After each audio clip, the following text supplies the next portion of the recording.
There is a growing concern among some local advocacy groups. You've mentioned before that you want Salt Lake to kind of have this, to be a steward, maybe nationally, regionally, for this kind of model of environmental issues. And they're concerned about the proposals that are being discussed with the Las Vegas water pipeline projects and how that may affect Utah, how that may affect the quality of the air long term, whether or not that will create a problem. And what I'm wondering is just, do you see your role as the mayor of the most populous city taking a stance on other kind of more regional issues that in the long term do affect the community where you are?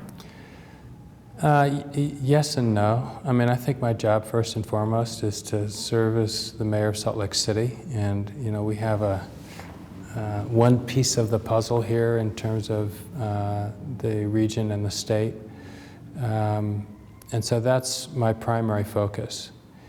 And at the same time, we are the center and the largest city and the capital city of a large region.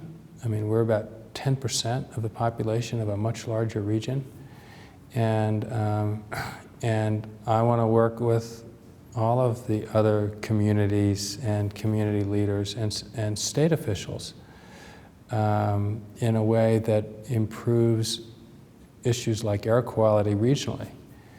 I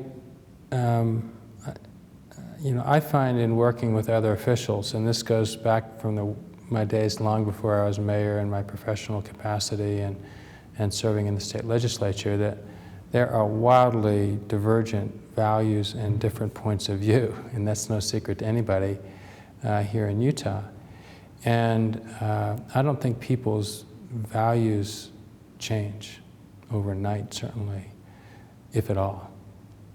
I think different people have different levels of receptivity and openness to different ideas than what they may think going into either an issue or to any given topic.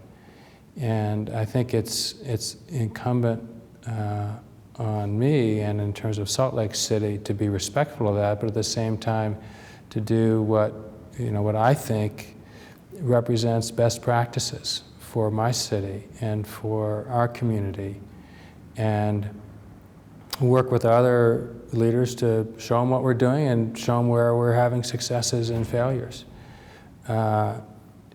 So I tend to be a little hesitant to try to do anything that would be considered dictating to anybody else outside of Salt Lake. On the other hand, I think I have and we have a real role to play, because air quality doesn't stop at Salt Lake City boundaries, and water doesn't stop at Salt Lake City boundaries, and almost everything we deal with environmentally is at a minimum regional, if not global, in nature.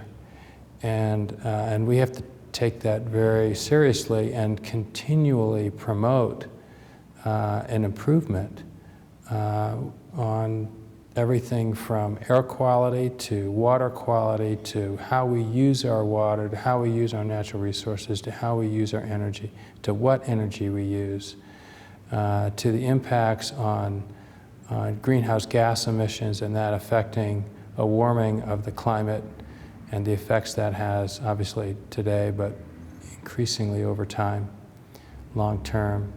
And that is part of the role I think that I play, but I want to be careful about it, because first and foremost I want to be successful for Salt Lake City. So would it be fair to say that you want to lead by example, that Salt Lake would be the model? As long as Salt Lake is successful, that's the best argument for continuation of those kind of policies? Yeah, and that fair? doesn't mean not speaking out on issues that I think are important. To me, climate change is a crisis.